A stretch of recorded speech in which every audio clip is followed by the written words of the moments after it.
Thanks for joining us. I'm Paula Eben with a WBZ News Update. Our top stories: an overnight fire in Brockton forced 8 people out of their homes, including a woman who had to jump to escape the burning building.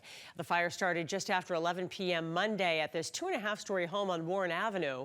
There's also a store on the first floor of the structure.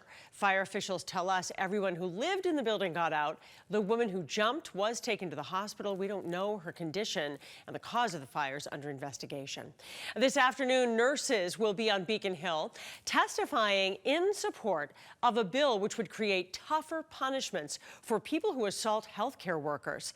The bill would make the crime a felony, and those convicted could face up to 5 years in prison. Surveys by advocacy groups show 70% of ER nurses report being hit or kicked while on the job. And are you ready for it? It doesn't look like much right now, but work is underway to build the Eras stage at Gillette Stadium. Taylor Swift's long-awaited concert tour comes to Foxborough Friday night for the first of 3 sold-out shows. And when the work is done, fans will see 3 separate stages made of digital displays. Let's get a check of the forecast now with meteorologist Zach Green.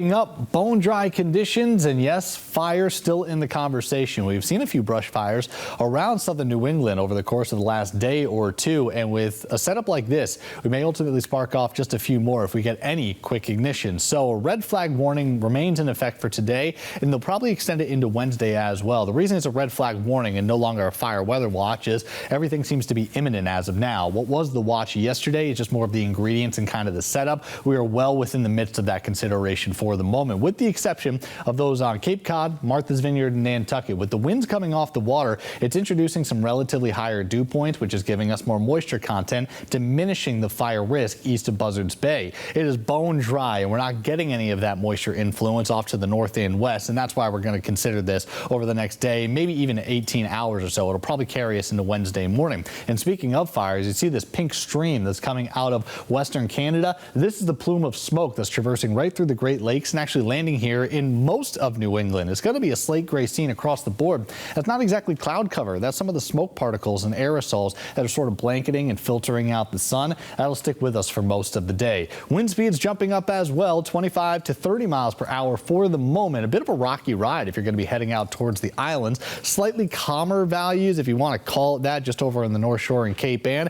You'll still get your fair share of blustery winds through the end of the day, and then we'll finally see things diminish as we make our way into the evening hours. And we'll still be closing in on the mid 80s, or rather the low 80s in some respects. I think most of the region is going to be stalling out into the upper 70s, but still certainly the warmest that we'll have for the next few as we turn the wind direction, and we'll get the temperatures to drop off for tomorrow.